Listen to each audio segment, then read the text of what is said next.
Fresh fruits and vegetables have been staples in our school breakfasts and lunches for many years. Today we'll hear how far we've come in making them more readily available to our children. Welcome to School Talk. I'm Taryn Roloff. Joining me today are John Butler, owner of American Produce of Omak, Washington, Doug Wardell, Director of Nutrition Services for Spokane Public Schools, and Dr. Nancy Stoll, Superintendent of Spokane Public Schools. Hey, Tara. Welcome to all of you. Good to be here. And especially to you for coming all this distance. Well, Mr. thanks for Butler. inviting me. Yes, Glad you're to be welcome. here. So Dr. Stoll, more students than ever are receiving fresh fruits and vegetables in our school district. Why is that important? Well, I'll tell you, I can't read a nutrition journal or health or fitness without reading about the importance of fruit and vegetables in our diet, in our daily diet.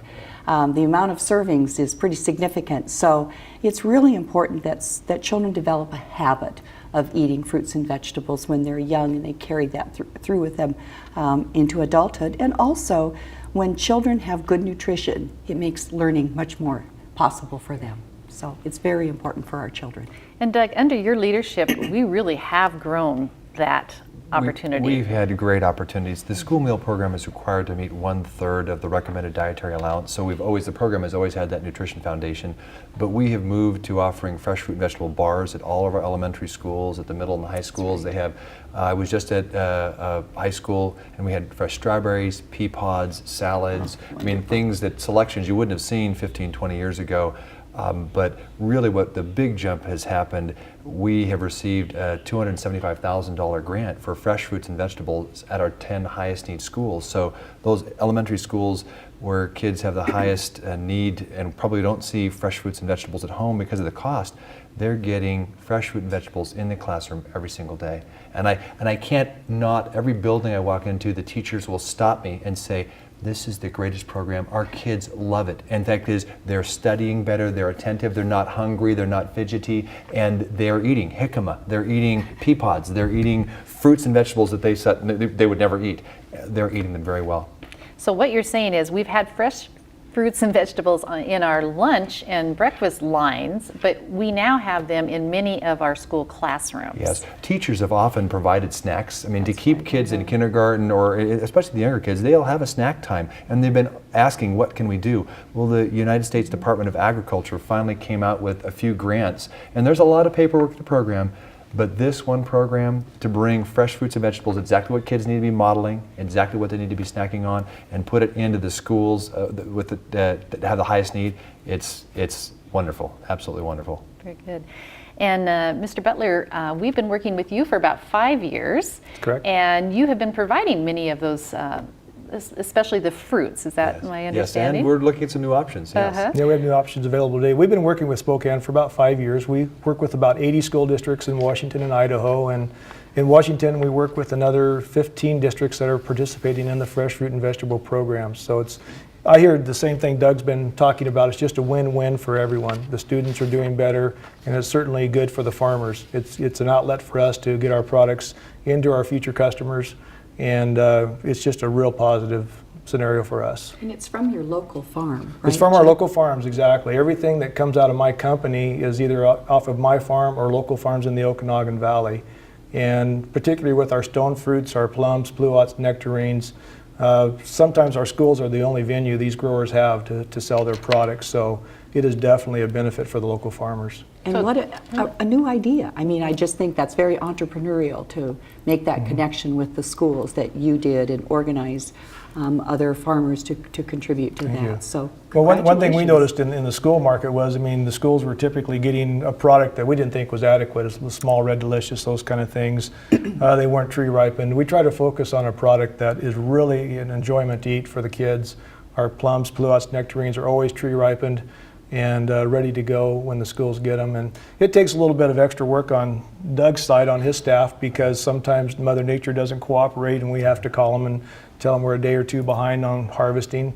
But they work really well with us, and they are very understanding that sometimes farming isn't an exact science. Like going to the grocery store, huh? Exactly.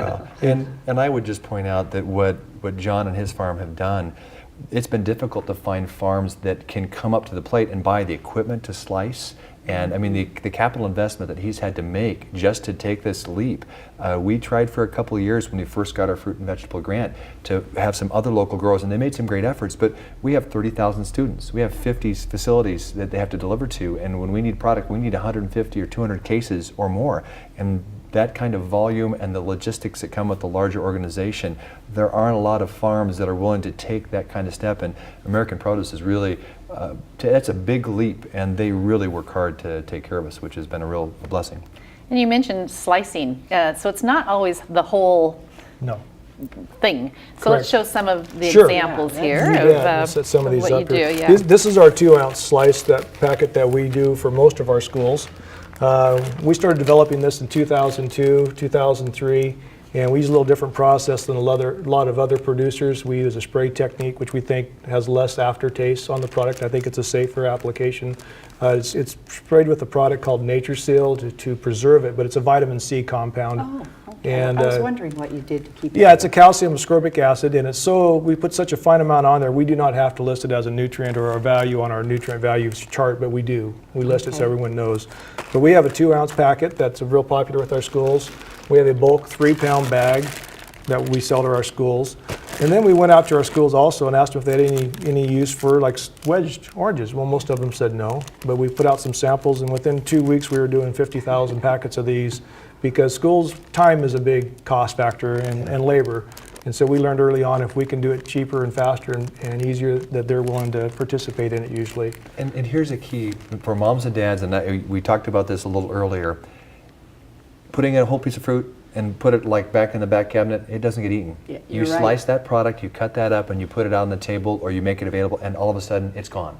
So I mean, I hate to think we have to do that, but you know what? I don't feed garbage cans. We feed kids, Yeah. and when we slice things and when we package it like this, kids eat it. Yeah. And you know what? That's what we're about. We're about getting them to eat. So this pre-slicing and putting them out there has probably tripled our apple consumption, which is and more oranges being consumed. So we just try to put it in the form that kids will eat it. And we've seen Make that it with, easy, huh? with every school we've worked with on fresh fruit and vegetable program, consumption goes up dramatically, and we hear the same thing Doug's talking about, that attention span in the classroom improves, studies improve. It seems to be a win-win for everyone.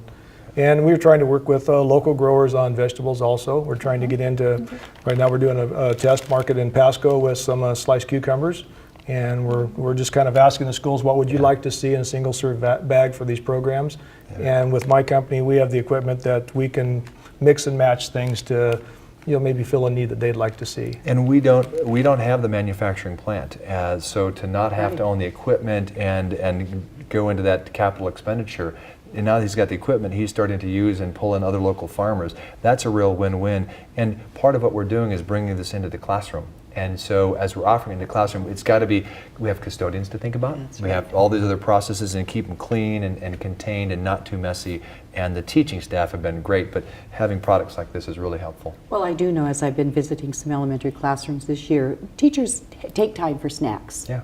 Because they know the importance of kids getting that mid-morning lift. Yeah. And so very, very appropriate that our kids can have access to vegetables and fruits like this, and sliced and ready to go. I even like it better sliced. Yeah. Well, I was telling Doug and Dr. Stoll earlier, my family has orchard right out the back door, and my kids wouldn't hardly walk out the back door to grab an apple, but I could bring these home and they'd be gone in a half hour. So that was my test market for seeing if this was going to be a productive product or not, and it's been really working really well for us. Perfect.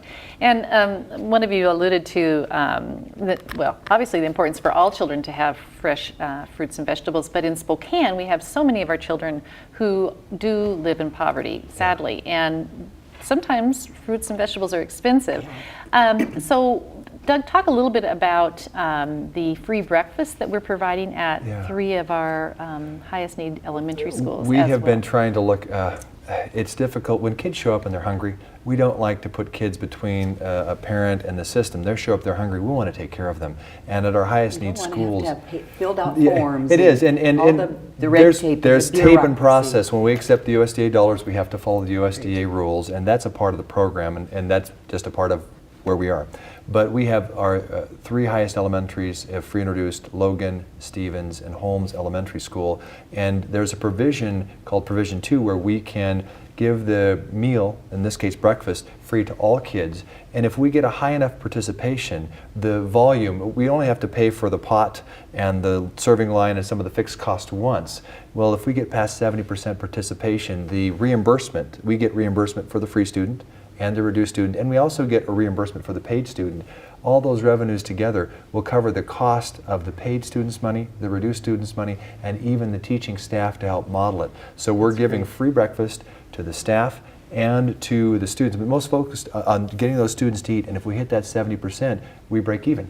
So there's no cost, and yet now kids can get that breakfast that they need. And I hate to say it, my kids, they're more, we have the food in the cupboard, but they run out the door. Yeah, and they don't that's always right. get it. And when we walk in, if they're hungry at that school, if we can provide that, that makes the learning that much better. And these 3 schools, it's so exciting. They've already hit, Holmes has already hit 70% participation. So they've almost doubled their number of breakfasts for kids.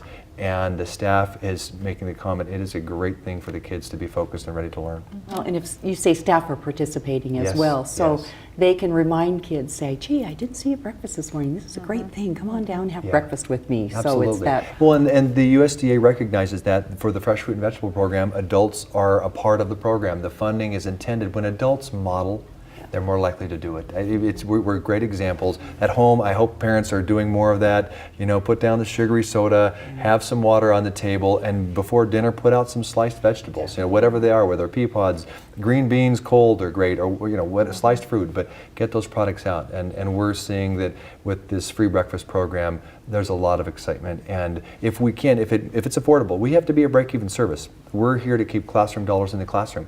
But if we can do this and feed more kids and break even, it's the right thing to do. It's a win-win, isn't it? It is. It's a real win-win.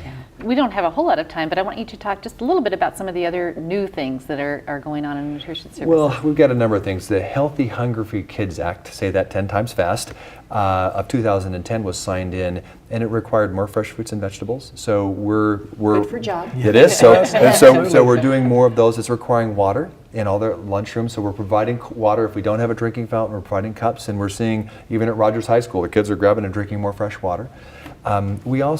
We provide vegetarian choices every day at every school, every day, and it's just one of those things that we want to be able to make a food item that the kids will eat.